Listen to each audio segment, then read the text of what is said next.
நேற்று ஏப்ரல் 10 வந்து cook with கோமாளி ஷூட்டுக்காக வந்த இடத்துல வந்து பார்த்திங்கன்னா கானா வினோத் நம்மளை ட்ரிகர் பண்ணி கானா வினோத், புகழ், மாக்காப்பா ஆனந்த் 3 பேரும் சேர்ந்து என்னை தாக்கி அடிதடியில் ஈடுபட்டாங்க.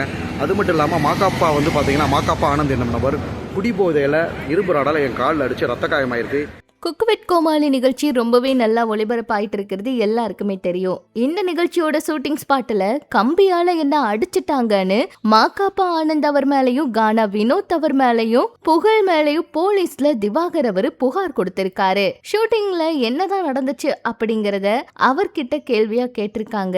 என்ன சொல்லியிருக்காருன்னு வாங்க பார்க்கலாம். குக் வித் கோமாளி சீசன் 7 ரொம்பவே நல்லா போயிட்டு இருக்கு, எல்லாருக்கும் தெரியும். இதுல இந்த முறை வந்து கணவன் மனைவிகள் ஜோடியா கலந்துருக்காங்க. போட்டியாளர்களா அவங்கள தேர்வு செஞ்சிருக்காங்க. சுவாரஸ்யமா போய்கிட்டு இருக்கு. இந்த வாரத்துக்கான ஷூட்டிங் ஏவிபி செட்ல நடந்திருக்கு. அப்ப கோமாளியா வாட்டர் லெமன் ஸ்டார் வந்து திவாகரும் கலந்திருக்காரு. அப்பதான் யாரும் எதிர்பாராத ஒரு சம்பவம் நடந்திருக்கு. திவாகர் இப்ப இத வந்து போலீஸ்ல புகார் கொடுத்திருக்காரு. ஏவிபி செட்ல மாக்காப்பா, கானா வினோத், புகழ் 3 பேர் என்ன அடிச்சுட்டாங்க அப்படின்னு புகார் கொடுத்திருக்காரு. அதுக்கப்புறம் செய்தியாளர்கள் கிட்ட பேசின அவர் என்ன சொல்லியிருக்காருன்னா, குக் வித் கோமாளி ஷூட்டிங்ல புகழுக்கு வந்து என்ன பிடிக்கவே இல்லை. என்னை பார்த்ததும் புகழ் முகம் சுருங்கி போயிருச்சு. நீயா இங்க வந்திருக்க அப்படின்னு கேட்டாரு. ஏற்கனவே புகழால தான் இந்த வார நிகழ்ச்சியில குரேஷி கூட வராம போயிட்டாரு. புகழ் இருக்கிற வரைக்கும் இந்த நிகழ்ச்சி நல்லாவே இருக்காது. அவரால பல பேர் நிகழ்ச்சியை விட்டு வெளியே போய்கிட்டு இருக்காங்க. அவரு பலருடைய வளர்ச்சியை தடுத்துக்கிட்டு இருக்காரு. நான் இந்த நிகழ்ச்சிக்கு வந்தா அவரை விட நல்லா பர்ஃபார்மன்ஸ் பண்ணிருவேன்னு அவருக்கு எம் மேல கோவம். அதே போல கானா வினோத் அவரை பத்தி உங்களுக்கு ஏற்கனவே தெரியும். அவர் பிக் பாஸ்லயே மோசமா நடந்துகிட்டாரு. அதே போல இந்த நிகழ்ச்சியிலும் என்ன ரொம்ப தரக்குறைவா பேசினாரு.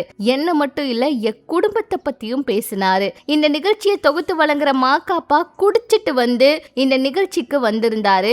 என்னை இரும்பு கம்பியால கால்ல அடிச்சிட்டாரு. அதனாலதான் நான் போலீஸ்ல புகார் கொடுக்க வந்திருக்கேன். புகாரை விசாரிக்கிறதுக்கு போலீஸ் கூப்பிட்ட பிறகும் அவங்க 3 பேரும் இன்னும் வரவே கிடையாது. இன்று இரவு வருகிறோம் அப்படின்னு சொல்லி இருக்காங்க.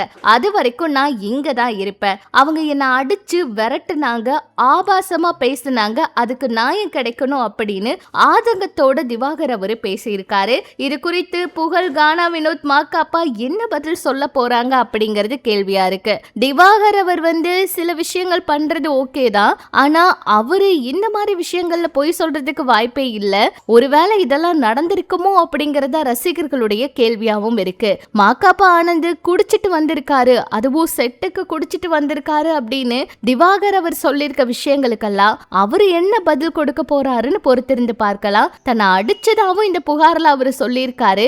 இதனால அவங்க மேல என்ன வழக்கு பதிவு ஆக போகுது, என்ன நடக்க போகுது அப்படிங்கறதெல்லாம் வெயிட் பண்ணி பார்த்தாதாங்க தெரியும். திவாகர் அவரு மறுபடியும் வந்து இப்படி பேசியிருக்கிறது ரொம்ப அதிர்ச்சியை கொடுத்திருக்கு. இது பற்றி உங்களோட கருத்துக்களை சொல்லுங்க.